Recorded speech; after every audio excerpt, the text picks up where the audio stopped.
peaceful, peaceful, peace.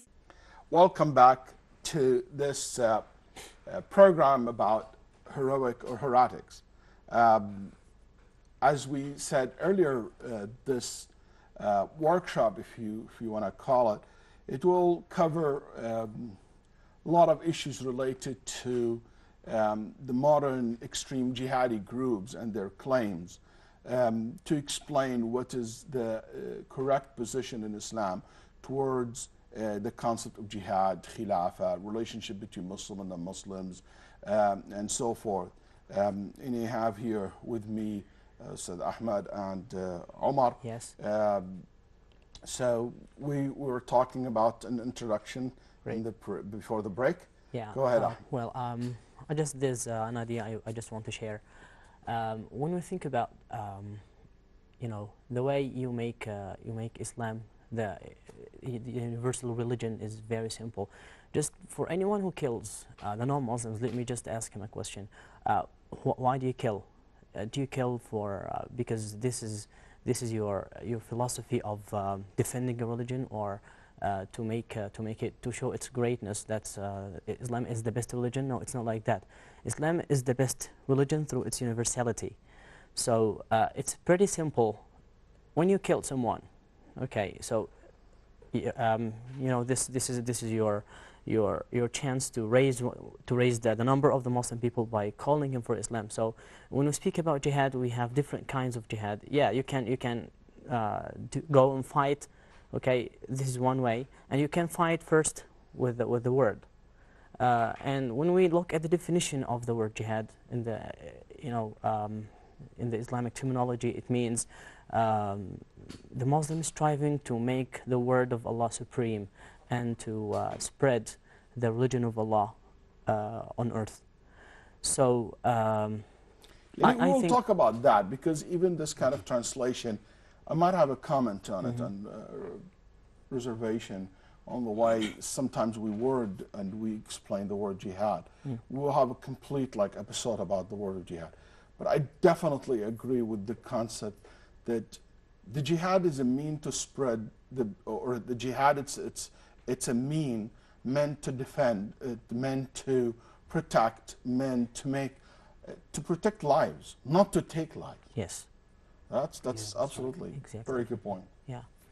Yeah. I just had a comment regarding when you were talking about that we are not, as Muslims, we don't wish people to die, and some of these groups, these violent groups, they want people to die.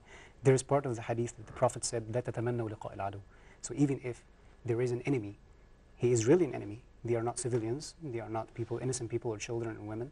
We don't. It's not recommended for us to go and wish we have to go and fight them. Hasten towards fight.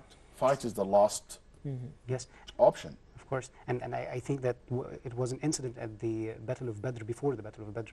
One of the disbelievers, he was saying to the disbelievers that don't go and fight, don't wage war, don't react to the Muslims by fighting them in Badr.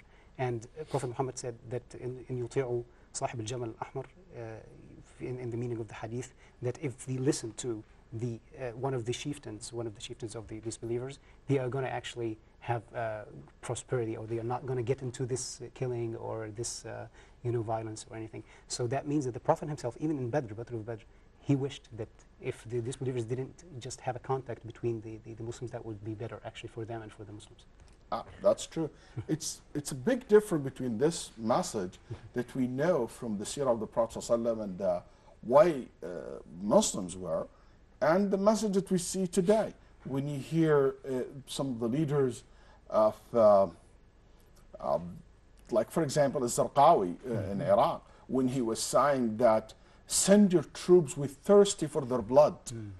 It gives you a very big different image.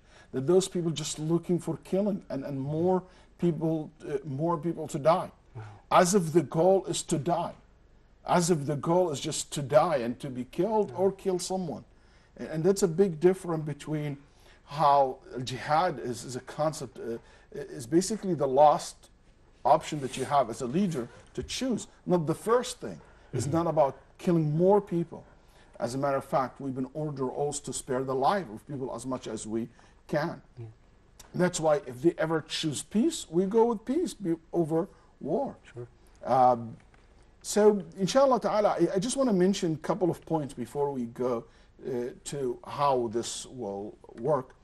I want to say that I want to emphasize, make an emphasis on this issue, that I'm not talking here about al-jihad as a very well-established concept in Islam.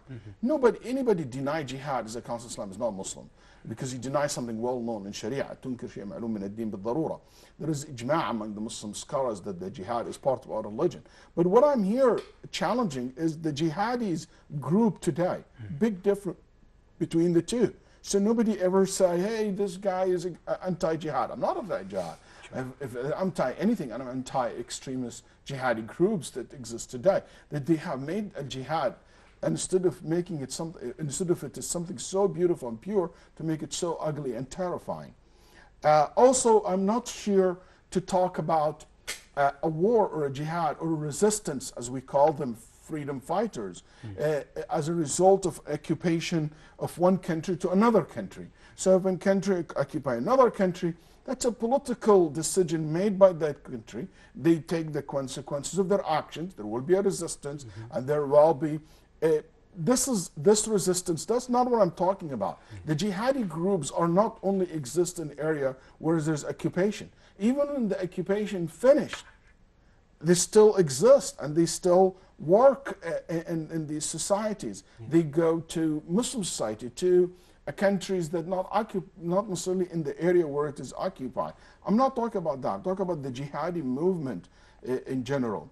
Even this issue of the resistance and the fighting, this issue of ijtihad, is it the best option to make a resistance and to fight, or to find a political way to deal with the occupation? Or this issue of ijtihad, this issue of opinions is not something black and white. I might have a position, you have a different position. In the end of the day, it's not make me a Muslim, non-Muslim. It doesn't make me kafir, out of Islam. It doesn't make me even mubtadi', dhal, misguided, evil. But what can make the person is when the person start changing the message, changing the original meaning of jihad, the original meaning of al-wala' wal-bara', to understand it in completely different sense, and introduce very alien understanding of this concept to the youth and to the Muslims world, and lead to basically a result that we're all suffering from. Also, very important point to say, the people who react to the issue of ISIS and these groups react in different ways. I'm not here to speak to someone who is already a member of ISIS or member of Al-Qaeda, because those people they are already very far away, in my opinion, to deal with them. Those people should be dealt with them through the security agencies. These are meant to deal with them mainly. We can counter their ideology, but when someone turns to be a militant, carry a weapon, start killing people, break the law, that's somebody who should be dealt with according to the law of the country. And I'm a big believer on that in this area. But what I'm talking to, and hopefully I'm reaching out today, to two kind of people. Number one, someone who's thinking about it. Something like, maybe this is the right Islam. Maybe this is the solution to the problem that we have. Maybe this is the solution to bring justice. Maybe this is the solution to end the injustice and the basic sectarian wars that we see against Sunnis or against Muslims, or any name that you might have. I'm talking about someone thinking maybe this is the jihad that Allah subhanahu wa ta'ala wants, and this is the highest reward that I can gain. So this is the person I want to reach out to through these episodes. And also, I would like to reach this another group of people, which is a group of people, they don't believe in the maybe ideologies of these guys, and maybe not thinking about joining them, but they are okay with them. Sympathizers. I think they have a point. I'm not part of them, I'm not one of them, but may Allah help them. And that's very dangerous. It's very interesting. Ibn Rashid al-Qayrawani, rahimahullah, mentioned a group of people called Al-Qa'diyya, the sitting. He said it is one of the group of Khawarij who used to believe in the Khawarij concept, but they never carry weapon. Wow. And Ibn Hajar rahimahullah ta'ala mentioned that. He said, هُمُ الَّذِينَ يُحَسِّنُونَ. They are the group who say that this Khawarij and what they're doing, the Kharij and what they're doing is okay, even though we're not part of them, even though we're not going to participate in the fight or the killing. But those group, known group among the Khawarij, and the ulama spoke about such people.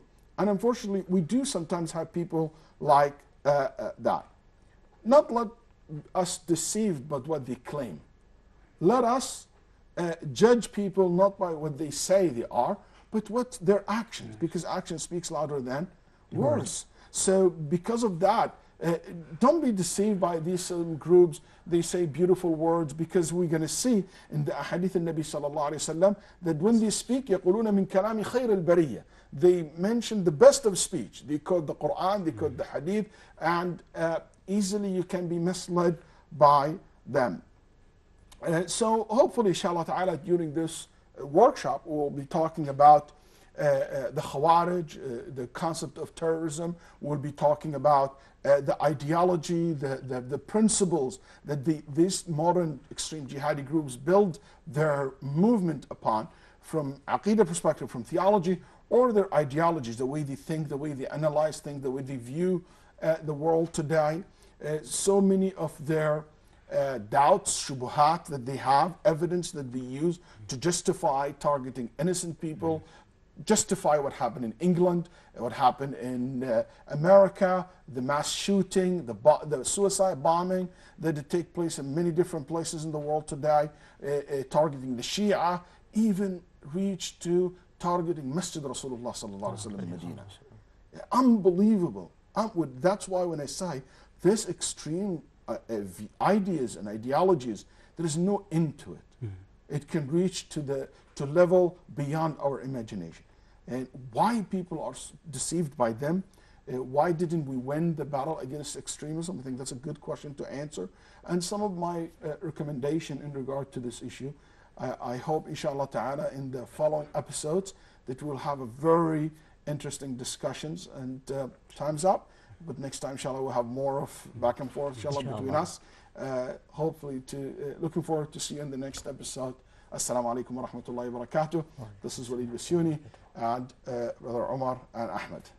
Thank you so much. Peaceful, peaceful, peaceful, peace. Peaceful, peaceful, peaceful, peace. Peaceful, peaceful, peaceful, peace. Peaceful, peaceful, peaceful, peace.